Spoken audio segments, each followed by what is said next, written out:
Saludos, estimados televidentes, bienvenidos a su programa El Museo en Casa, donde como siempre le invitamos a un recorrido por la historia, por sus hechos y singularidades expresados en la cultura material que son los objetos, los documentos y aquellas colecciones que se atesoran en nuestros museos.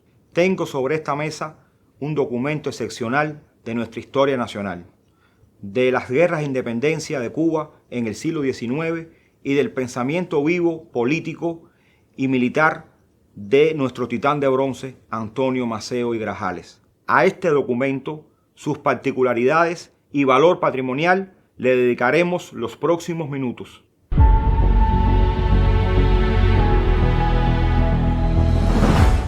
Este documento se conserva en el archivo histórico de la Oficina del Historiador de la ciudad de La Habana. Forma parte de una colección mucho más amplia donde se incluye papelería importante de figuras como Máximo Gómez, José Martí, Salvador Cisneros Betancur, de un alto valor histórico y patrimonial. Estamos ante la carta que le dirigiera Antonio Maceo al patriota cubano radicado en Cayo Hueso, en los Estados Unidos, José Dolores Pollo, editor y director del periódico El Yara, y es aquella en que se lee quizás en su versión inicial la histórica frase de Antonio Maceo que reza: quien intenta apropiarse de Cuba recogerá el polvo de su suelo anegado en sangre si no perece en la lucha.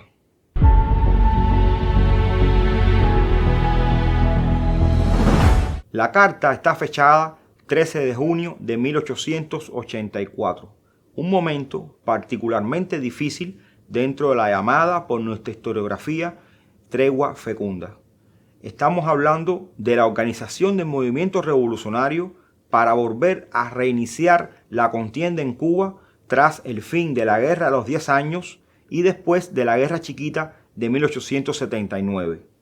Es el momento en que figuras como Antonio Maceo y Máximo Gómez comienzan a llamar a aquellos veteranos de la guerra del 68 e incorporan nuevos reclutas que quieran sumarse a la justa revolucionaria, el inicio de los preparativos de lo que sería conocido también por nuestra historiografía como el Plan Gómez-Maceo. Hay varios aspectos del contenido de la carta que es necesario analizar. Creo que lo primero que resalta es el reconocimiento que hace Antonio Maceo del liderazgo de Máximo Gómez como el general que debiera estar al frente de cualquier organización revolucionaria que se preparara para llevar a cabo la guerra en Cuba nuevamente.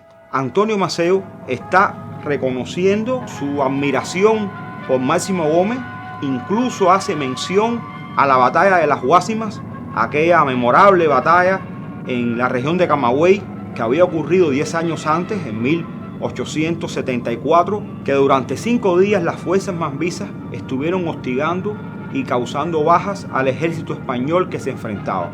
Hay otros elementos que debemos señalar de igual importancia.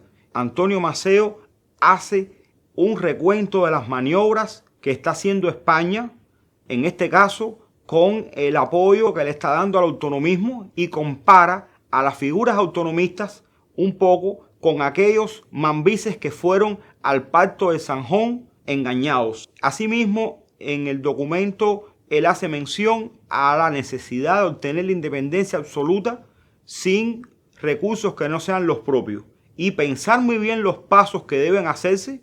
Esto es toda una mirada diplomática de las relaciones internacionales de su momento, del cual Antonio Maceo era un conocedor y tenía referencia de sus vivencias en otros países y los criterios y las cartas que le llegaban de los compatriotas que estaban desperdigados por el mundo y que a su llamado volverían. Este reconocimiento de la independencia por propios esfuerzos va a ser un elemento fundamental, identitario de esta carta, que eleva a Antonio Maceo a una condición de pensador vivo, de analista político, hay que decirlo así. Lo diría José Martí en una ocasión memorable, cuando diría que Antonio Maceo tenía tanta fuerza en la pluma como en el brazo. Ya la despedida que le hace Antonio Maceo, apoyo al editor de Yara, cuando le dice: quien intente apropiarse de Cuba recogerá el polvo de su suelo. Y aquí estamos entonces ante un elemento de una gran significación histórica y documental. Porque cuando vemos el contenido de esta carta, de este original que tenemos aquí, nos damos cuenta que es un borrador de lo que sería la carta definitiva que saldría publicada en el periódico El Yara, el cual el original no se tiene conocimiento de dónde puede estar. Sin embargo, esto legitima, uno, la autoría de Antonio Maceo como el creador de la frase, y dos, cómo su concepción política, cómo su pensamiento político se va afinando tras sucesivas aproximaciones a la conformación de una idea como esta frase y todo lo que encierra. Y la frase es el germen, es como el embrión de lo que sería la frase final que saldría publicada en el periódico El Yara en 1884. Qué increíble contar entonces con esta carta, que es una especie de borrador, de germen de lo que sería la carta que se publicaría finalmente.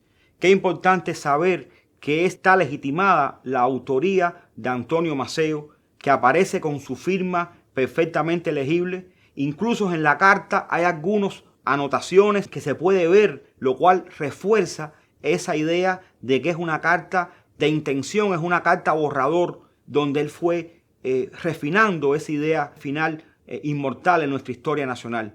Precisamente la forma, la manera en que esa carta llegó para formar parte de los fondos de nuestro archivo histórico es una historia fascinante que el doctor Eusebio Leal Spengler contó más de una vez a sus colaboradores.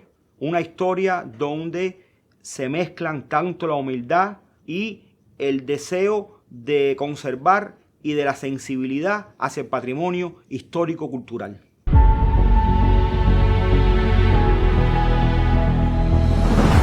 Dentro de las colecciones del Museo de la Ciudad, en el antiguo Palacio de los Capitanes Generales, hay varios objetos vinculados a la vida de Antonio Maceo. Todos están localizados en la Sala de las Banderas. Estamos hablando de una sala que tiene más de 200 objetos, sobre todo pertenencias asociados a próceres de la Guerra de Independencia, como Carlos Manuel de Céspedes, como José Martí, como Calixto García, como Máximo Gómez y Antonio Maceo. Relativos a la personalidad de Antonio Maceo son el revólver Colt 44, así como el fusil Winchester, espuelas, montura.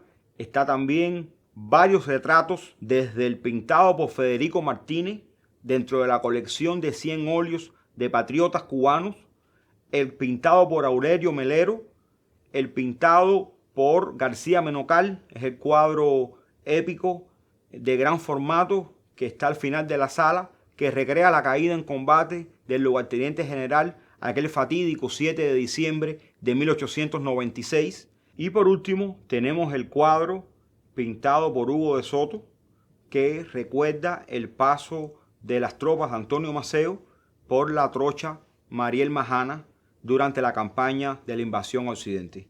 Este cuadro está junto al bote que se utilizó para estos menesteres en la guerra del 95.